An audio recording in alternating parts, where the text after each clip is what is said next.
Welcome to Deep Thought. A person's appearance reflects their philosophy. Understand something. Everything starts in the mind. Everything. There's no exceptions, even a person's physical appearance, right? Now, let me give y'all an example. I had a book, a science fiction book I wrote. It's called The Sankophans, right? It was set in 2032. Right, it's like we actually closer, because one of the things I wrote the book. It was a novella back in 2005, right? And it's set in the future, but I mentioned Great Depression around 2012, so we kind of passed that, but we did have a Great Recession, so I was kind of future thinking in that, right? But the Sankophans, it was focused on black people. Now, the Sankophans, they were kind of an offshoot of African Americans. And, one of the things about them is that there was almost a physical difference between them and other African Americans. And the difference wasn't genetics, but it was how they thought and how they did. Because one thing with Sankophans, most of them were vegan. They use organic products. Didn't believe in hair weaves, anything like that. So it affects how they look. And even in the real world, like the real world analogy for that is maybe like the black people we have out here who actually do that, who actually wear their hair natural. They might be conscious. They wear more organic products. They don't have that corporate look. Like, it's more of a natural look. Maybe won't put on as much makeup or something, or makeup at all. There's a very big difference, right? Like, I remember there was an award show with primarily blacks on it, right? Music awards, and now you had like the conscious folk on there, like the Lauryn Hills, Jill Scotts, all of that, looking a certain way, and then you had like the more mainstream looking, entertainers, and it was almost a physical difference.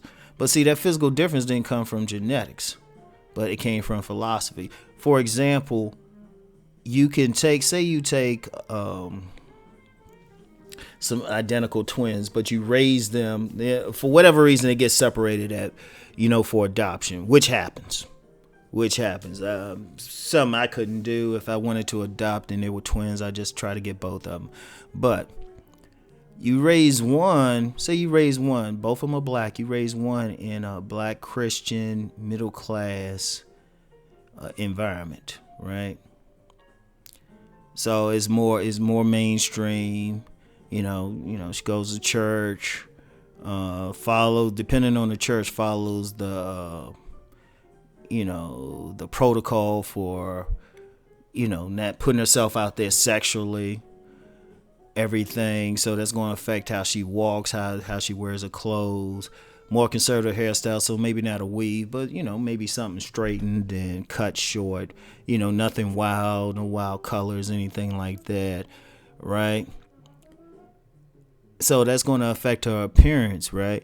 But then you have the other child. She was raised by some, back to the land type of, folk, grow their own food, make organic products, eat nothing but vegan food type of person. She's going to have a totally different look. And in fact, to the point where one could actually put on weight, and usually, it would take another video to explain that Christian conservative one might be more likely to put on weight. Especially if it's drummed into her head that sex is wrong, right? Because that's going to affect how her hormones manifest themselves and everything like that.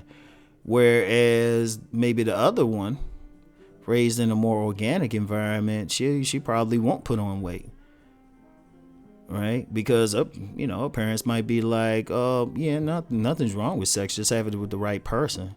You got a little bit more freedom. So her sex hormones are like park themselves right where they need to park them, and she might have the more sensual type of body. Also, like when we talk about hair and everything, people don't realize when they perm their hair or anything like that, those chemicals are going in the body. So it's going to but all of that's of course not a genetic thing. Is the mindset. It's what they're going to eat. Like, you can actually look. I pointed this out to a couple people.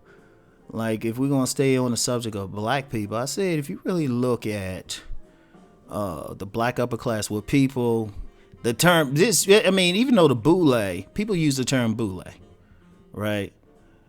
Even though that usually covers everybody, even though the boule is a specific organization for upper crust men.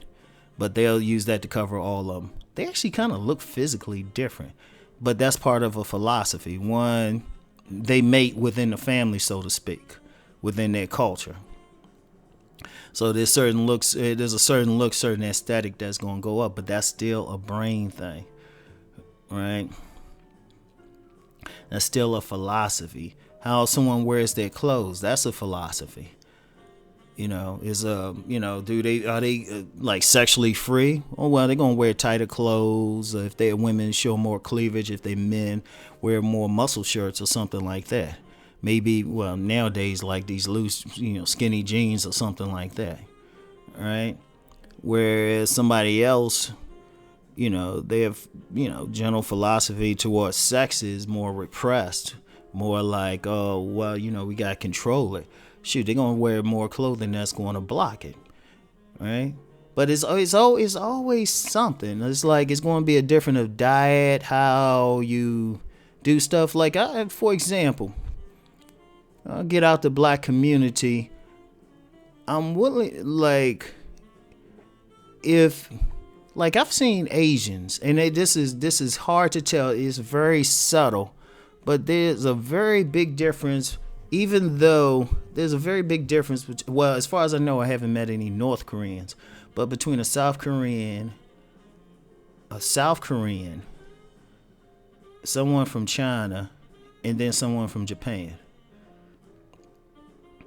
And if you look at them, the same general racial phenotype, but the difference is in the philosophy, is in the language, is how they might eat, how they express themselves. It's a very important thing to keep in mind, and that's the philosophy. If you really look at it, genetically the same, but a philosophy, right? A philosophy of living, a philosophy of which women will be considered more attractive. In Africa, there are times I could tell a difference. It's very subtle. I could tell someone who might be from Nigeria versus somebody who might be from Cameroon versus someone who might be from Ghana if I see them. It's very subtle. It's some subtle stuff to it. It's like, oh, you're from Central Africa, or definitely between East Africa and West Africa. Well, that's more phenotype, genetic. So maybe that's not a good example. But the difference is in philosophy and how they carry themselves. Sometimes even between cities and stuff. But it's the philosophy, it's the economics, it's all in the mind, because it affects the appearance of everything else. How they wear the clothes, even city to city. And so it's very important. If you want to change anything about yourself, it starts in the mind. But to me, it's a fascinating thing, because you can actually socially, and this is what social engineers do. They actually social engineer people to a great extent, real great extent. There's a lot of stuff out here people think it's coming from them, but it's really coming from some outside source. But it's a powerful thing. It's something interesting to look into. So anyway, that's all I got for today. Peace and blessings. Y'all have a good day.